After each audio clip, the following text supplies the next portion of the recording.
That seems to me like to be one of the biggest nightmares that anyone could ever imagine. They will cheat, they will steal, they create false reality. My heart, really went out. I can laugh about it now when I think about how stupid I was, but did not care.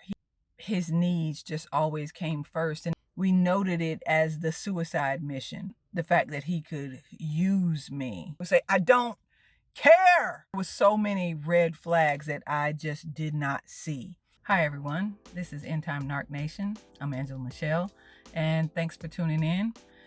Today I wanted to talk about 3 things you need to know about narcissists. Number 1, narcissists are users. They are looking for supply emotionally and physically. They do everything as far as lie, they will cheat, they will steal, they create false reality. In dealing with my ex-narc, when I met him, we actually started to talk, and in the midst of this, he revealed to me that he had just broken up from his girlfriend, and she did him terribly. She basically left him with his children, or left him with their children, and he was fired because she wanted to run out and have fun with the guys, and he was left to take care of the children while she ran off and did her little la-di-da thing. And because of that, he ended up being fired for repeatedly being late for work, for always having to take care of the kids. Now, how true that whole situation was looking back on it, I don't know. He was in corrections at the time. He was very distraught that this woman cared nothing about her children, that he had to basically take full responsibility for. He told me that she was bipolar. She was extremely controlling and basically wanted him to take on the responsibilities of being the father and the mother. And with that being said, my heart, really went out to him, because when I look back on how I was sucked in, it's almost laughable now. I'm not sure how much of that was true, because I found out later on that his ex is very much overt narcissist. It's those two together. That seems to me like to be one of the biggest nightmares that anyone could ever imagine. But they blame shift. They, like I said before, they create false reality. And what he did was suck me in by making me think that it was this good guy that was just going through a very difficult situation with his ex that was basically trying to destroy him. So because I knew how to do legal paperwork, I did that and was paid to do that in the past. I decided to help him out. And with that being said, I did help him to fill out the paperwork, which facilitated and him eventually getting, he went ahead and he got joint custody of his kids with very minimal child support, and he was so grateful and so thankful for what I did for him, because he did have the kids excessively more than she did at the time. With that being said, I guess I came across as the perfect supply looking back on it, because I remember the way he idealized me in the beginning. I could look in his eyes and I could tell he thought that I was amazing. I knew so much about so much, according to him. I think that excited him, that he, on some level, he looked at me like, I was powerful in some way, because all of his issues, I could help him with them. And as their relationship progressed, after he rented a couple of places, ultimately he ended up moving into my paid off house, and we started a life together. And I basically raised his 3 kids, and plus we had one together. And we were together for about 13 years. and we got married about 5 years ago.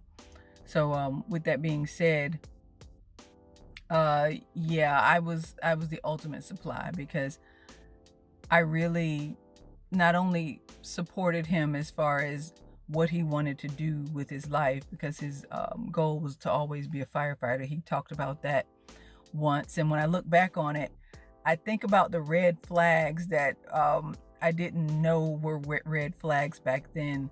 The fact that he could use me. It was like one day I didn't have any money on me, and he was completely broke, and I wasn't used to living like that.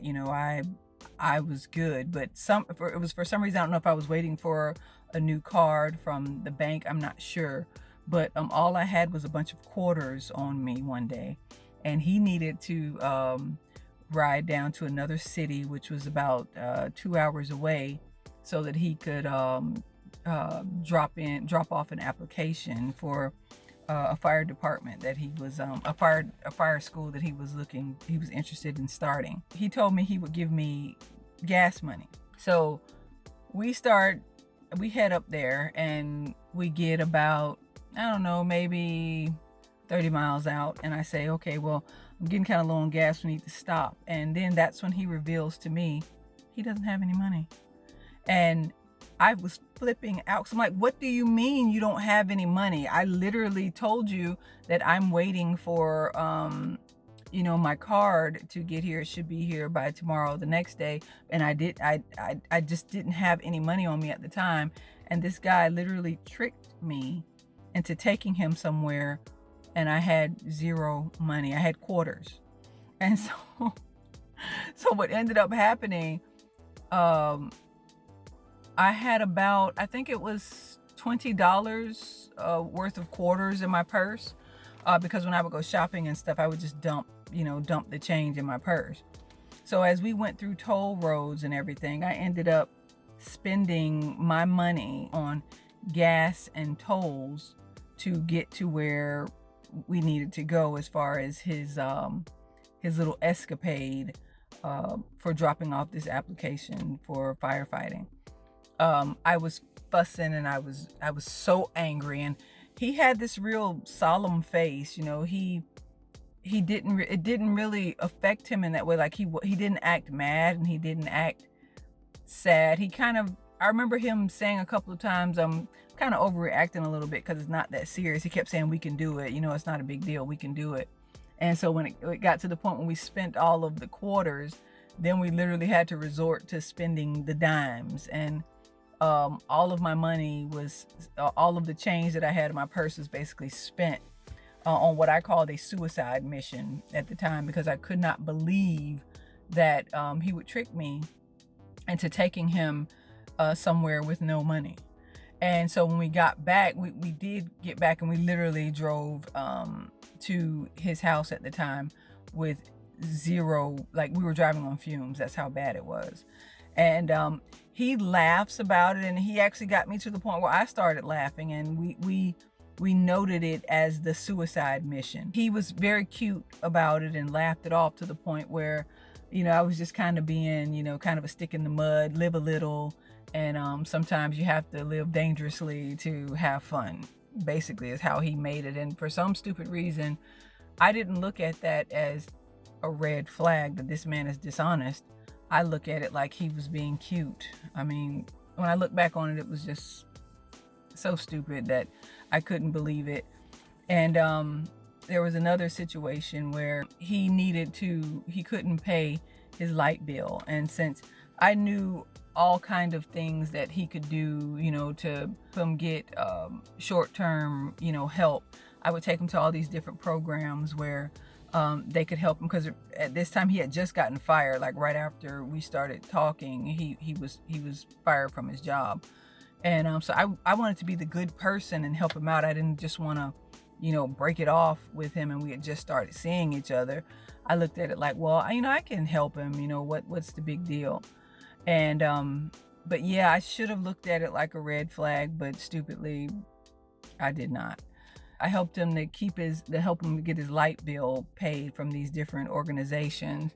And I think it was like 3 months. And because he got work, I helped him fill out applications, everything. And then after about 3 months, he finally was able to secure a job in another apartment. At that point, he just knew that I was going to be the perfect supply, someone that would help him, someone that would be there for him.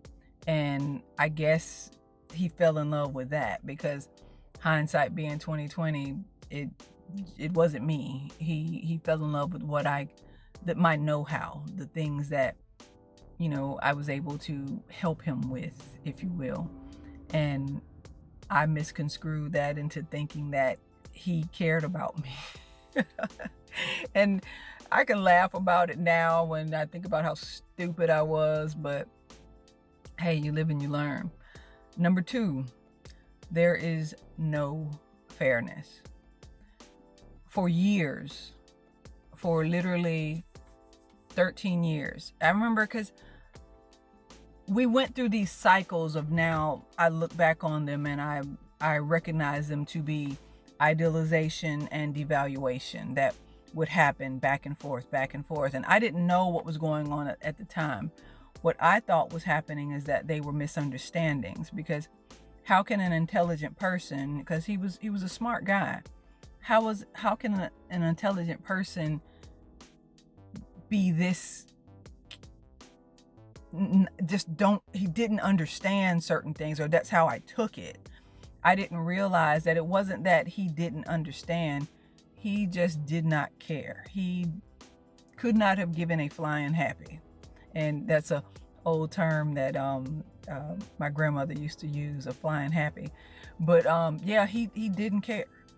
And I didn't know that. I just felt like, because he seemed to be so dense when I would try to introduce fairness into the relationship, because it immediately, I would need something, and it would immediately come back, well, yeah, but I have to do this and this and this.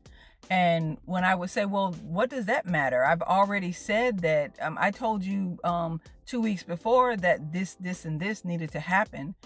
I would be a bad person because my need came first, because it happened first. He didn't look at it like that. He looked at it like I was being selfish, and that I just didn't care about what he wanted at all. But how I was looking at it was, well, because my issue was first, why can't we deal with that? But no, he would always find some way to make his issues trump mine. And in my fight to get him to understand that that's not really how things should go, he would get very angry with me. And I didn't realize, there would be times that he would go to work after we would have a discussion like this, and then I would go to text him or something and he wouldn't respond, or I wouldn't hear from him the whole day.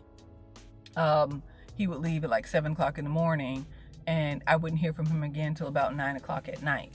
And this is after I had texted him or asked him a question, not even realizing that this was not a real serious issue, but he was willfully, with intent, just not responding to me, because I guess he was punishing me for not being in agreement that his needs should come first.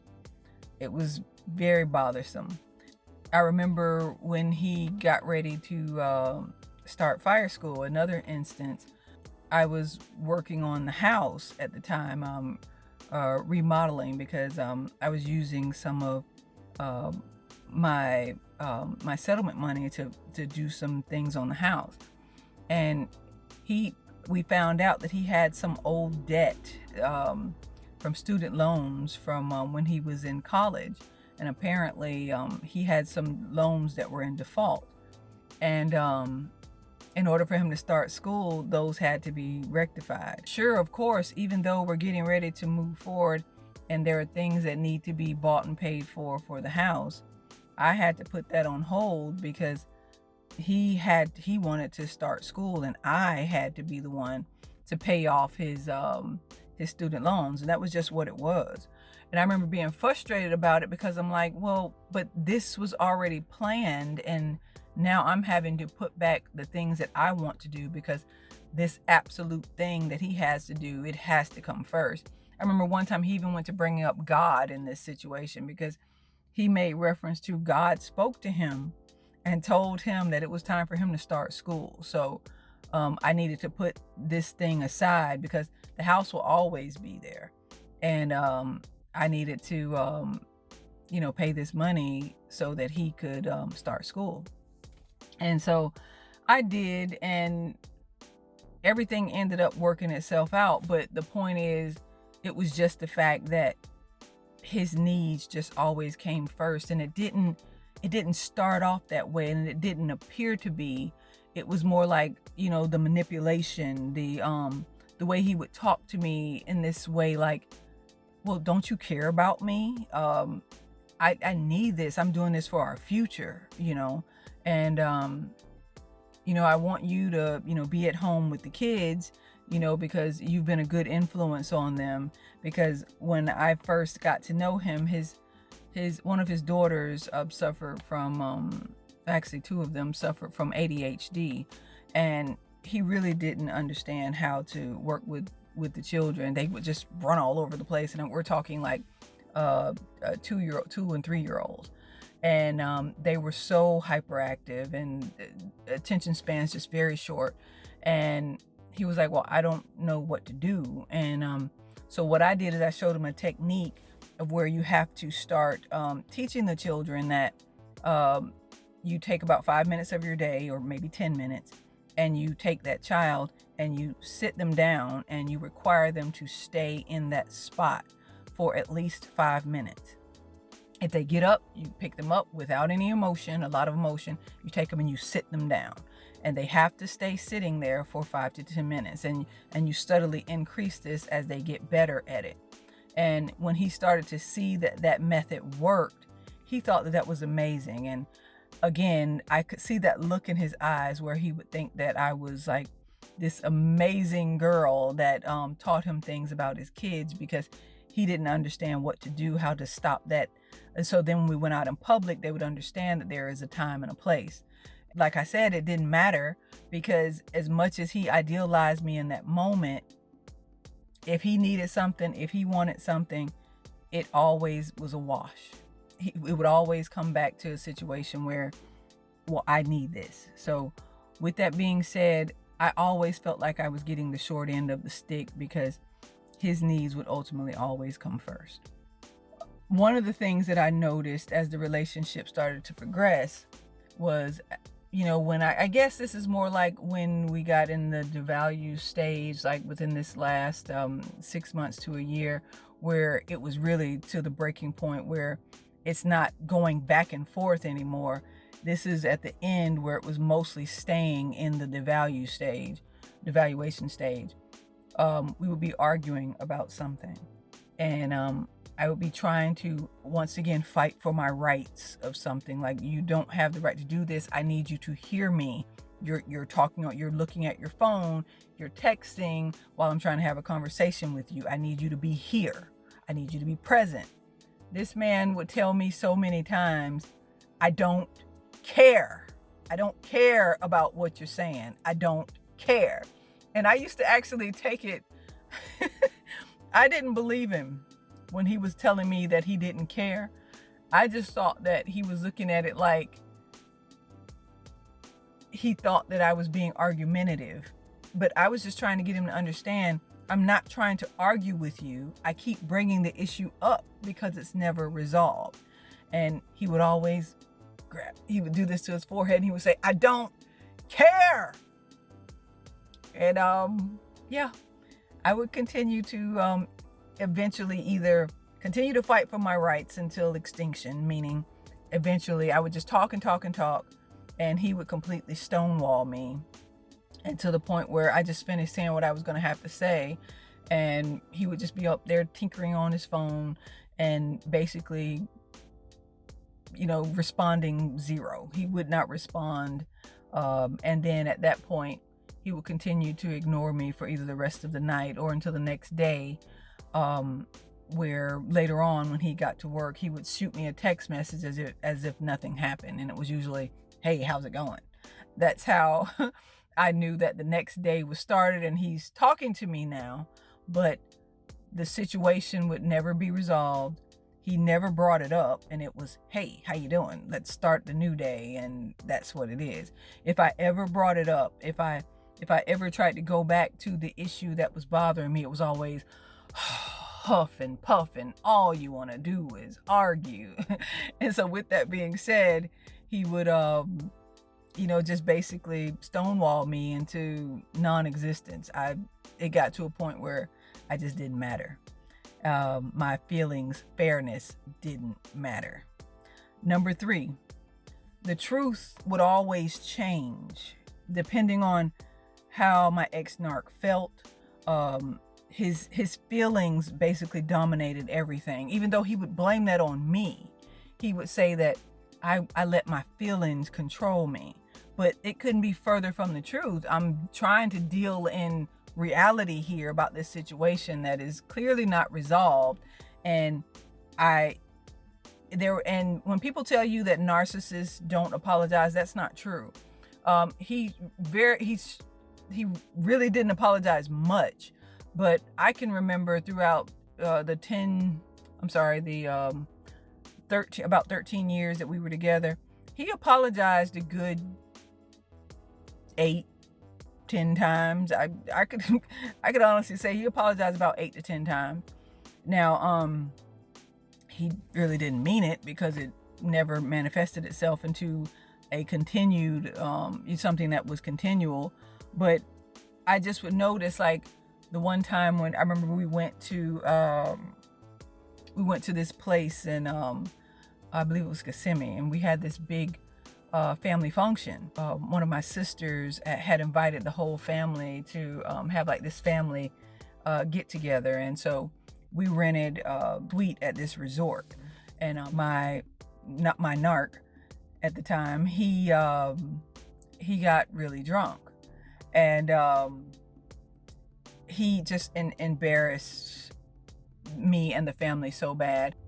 When we got back to the house, back to the resort, he was so frazzled that he was basically just saying, F everybody, F everybody. And he was like, his arms were flaring, and the kids were just kind of looking at him.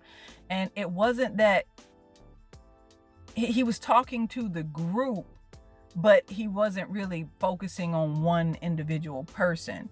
So I told him, I said, look, either you stop this ridiculousness, or I'm going to leave you here. I'm going to pack these kids up, and we're going back home, because you're not going to sit here and act like this. Now, I knew, like I said, he was drunk out of his mind, so I didn't take it personally, but I meant what I said.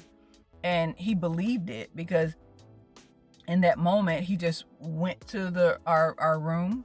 He went to the room. He went in the bathroom. He threw up in the trash can, which I ended up cleaning up. And he came and passed out on in the bed, and he went to sleep. The next morning, when we got back home, I went off. I was so angry. I could just tell he seemed very embarrassed, like, because I was going off on him, like, in front of the kids. That was one of those times that, I usually would pull him to the side, but I was just so angry, and I had to hold everything in, because he was too drunk. You can't discuss the situation with a drunk person. And when I was just going off on him, because he was like, and this was his favorite thing to say, well, Angie, I'm a grown man. If I want to drink, I can drink. And I'm like, yes, you can drink. I would always say this to him. But my issue with your drinking is that your ability and your right to be drunk always affects mine. I don't like it when you go out and you get so drunk that you can't control your faculties, and then you start acting crazy, and I have to be the cleanup person. I'm cleaning up throw up, and I'm sheltering the kids from your foolishness. I don't have time for this. And I remember he was sitting there, and he really didn't have much to say. And now, hindsight being 2020, I think that the reason why I was able or allowed to scold him the way I did is because the kids were in the car. I didn't know this at the time because he didn't go off and he didn't, like, try to combat me with what I know now to be rage, but he just kind of sat there and took it. And so eventually when I get done scolding him, he apologizes and he says, well, I'm sorry, I shouldn't have acted like that, and I should have controlled how much I drank. I guess I didn't even realize it, before I know it, I guess I just, drank too much. And it really felt good because his apology really sounded remorseful. And he even asked the kids he even told the kids that he was sorry, and they were like, that's okay, that's okay, Daddy, that's okay, Mr. Narc. And so with that being said, I felt better. And then I find out the next day that he talked with one of my sisters. And I don't drink, but one of my sisters does. Now, it's not that the conversation that she had with him was wrong, because all she was doing is just explaining to him that, I don't drink, which is true.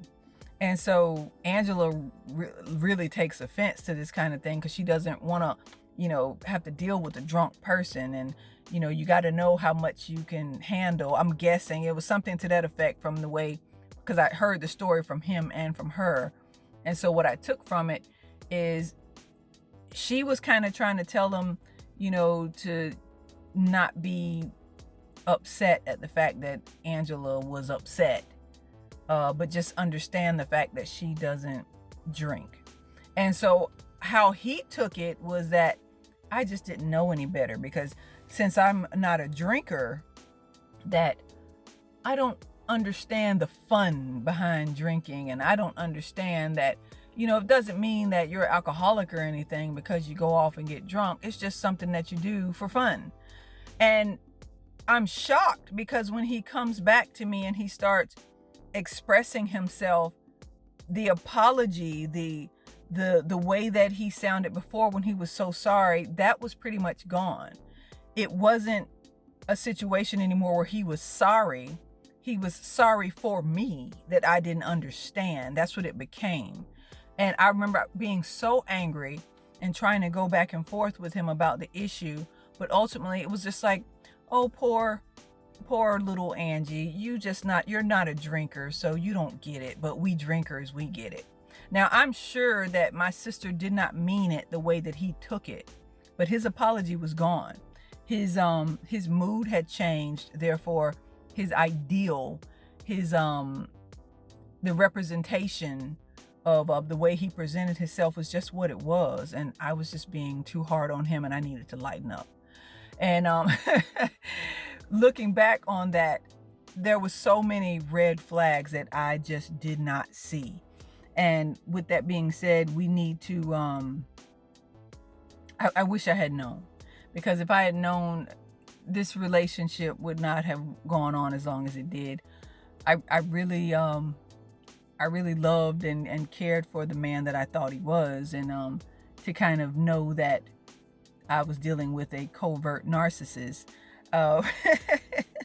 looking back on it, it kind of makes me, it makes me sad, but it also makes me laugh at myself, because I'm still hitting myself over the head with, how could you be so stupid? How could you not see these signs?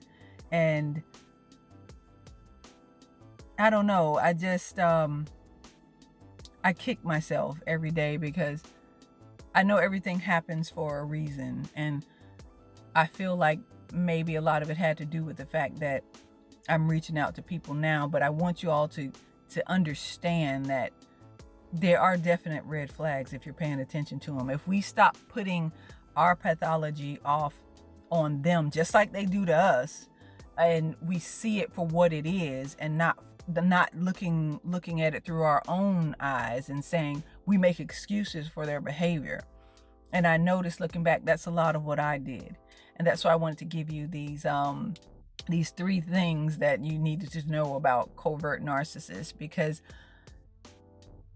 they manipulate the heck out of you, and we manipulate the heck out of ourselves, because we want to believe something that's not true. We make excuses for them. We take the blame for them. but it's them. It's really them. And it's empowering. I've said this on other videos, but it's empowering to know that the cycle can stop. I'm healing from this whole situation, and I'm going to continue to do that. Like I said, I'm here. I'm actually at the store, but I just wanted to, this was on my heart to share. It just came to me, like the 3 things that you need to know about the covert narcissist. So I just wanted to stop and share it while this was on my heart to do. I thank you guys for tuning in.